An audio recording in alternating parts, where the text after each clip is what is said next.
Hi guys, മലേഷ്യയിലെ ഞങ്ങളുടെ രണ്ടാമത്തെ ദിവസമാണിന്ന്. രാവിലെ ഇറങ്ങിയിട്ട് നാഷണൽ മോസ്കും ചൈനീസ് ടെമ്പിളും കണ്ടു. ആഫ്റ്റർനൂൺ KLCC മാളും KLCC അക്വേറിയവുമാണ് കാണുന്നത്. ഈ വീഡിയോയിൽ നമുക്ക് KLCC അക്വേറിയം കാണാം. അക്വേറിയത്തിലേക്ക് പ്രവേശിക്കാൻ ക്യൂവിൽ നിൽക്കുകയാണ്. ഇവിടെ എത്തുമ്പോൾ ഇവർ ഫോട്ടോ എടുക്കുന്നുണ്ട്. ഞങ്ങൾക്ക് ഫോട്ടോ ഒന്നും വേണ്ട, അതുകൊണ്ട് വേഗം അക്വേറിയത്തിലേക്ക് കയറാൻ കഴിഞ്ഞു. ആദ്യം തന്നെ കണ്ടത് പിരാന ടാങ്കാണ്. ഞാൻ കാണാൻ ആഗ്രഹിച്ചതും ഈ പിരാനകളെയാണ്. ഇവയുടെ പ്രത്യേകത അറിയില്ലേ? ആമസോൺ നദിയിൽ കാണപ്പെടുന്ന മത്സ്യങ്ങളാണ് പിരാനകൾ.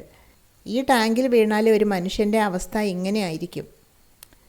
അത് കാണിക്കാനായിരിക്കും ഇവിടെ അസ്ഥിക്കൂട ഇട്ടത്. നരഭോജി മത്സ്യങ്ങളാണ്.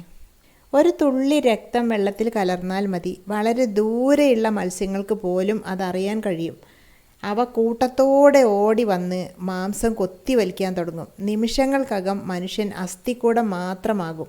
ഇവരെ ഇത്രയും ഭീകരന്മാരാണെന്ന് കണ്ടാൽ തോന്നില്ല.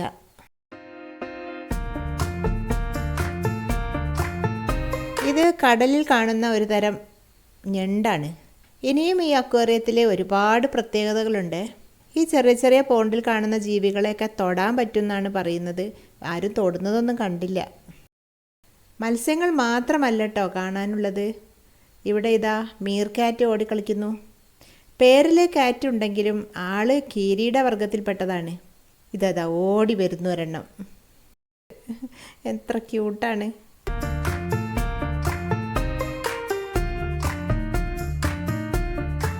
ഇത് ഒരു പലൂഡേറിയമാണ്.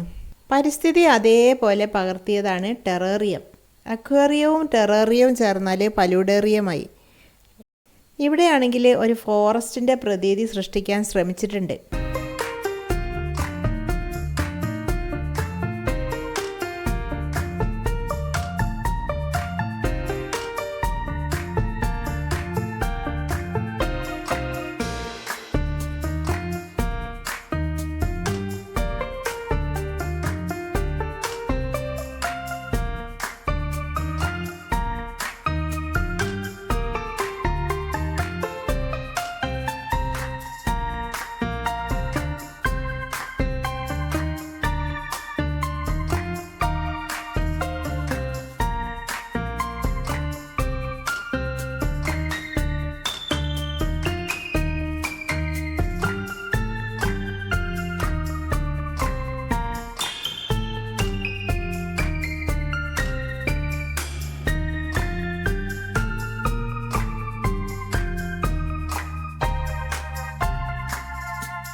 ഇതൊരു സുന്ദരി മത്സ്യം, ലയൺ ഫിഷ്.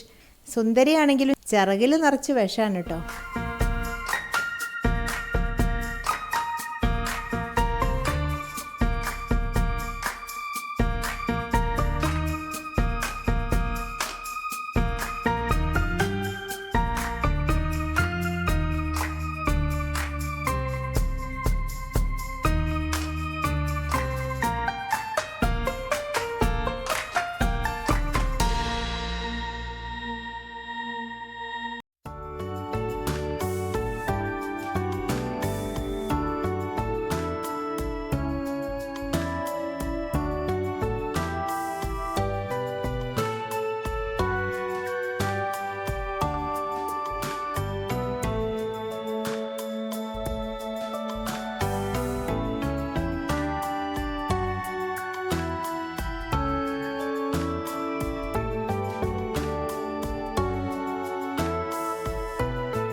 ഇതാരാ? വെള്ളത്തിനേക്കാൾ ചെളി ഇഷ്ടപ്പെടുന്ന മഡ് സ്കിപ്പറാണിത്. മത്സ്യമാണ്, എന്നാലും കരയിൽ കുറേ സമയം ഇവർക്ക് ജീവിക്കാൻ കഴിയും.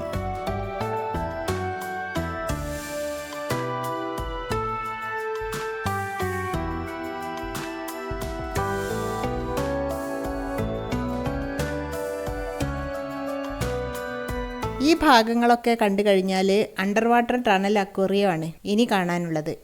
ദി ലിവിങ് ഓഷൻ എന്നാണ് ടൈറ്റിൽ കൊടുത്തിരിക്കുന്നത്.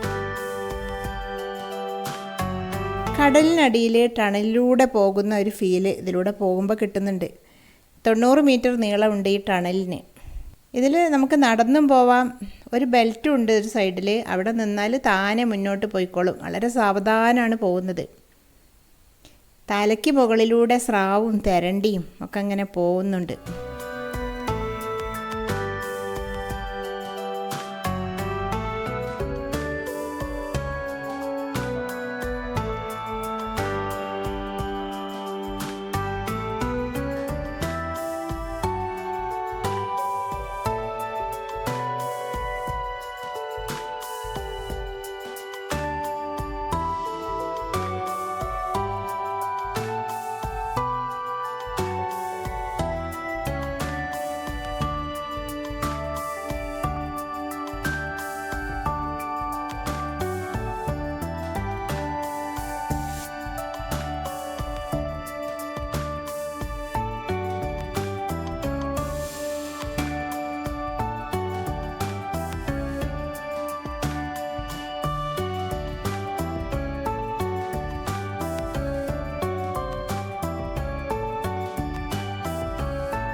ഇതേ ഒരു സ്രാവ് മണലിൽ പൂണ്ട് കിടക്കുന്നത് കണ്ടോ?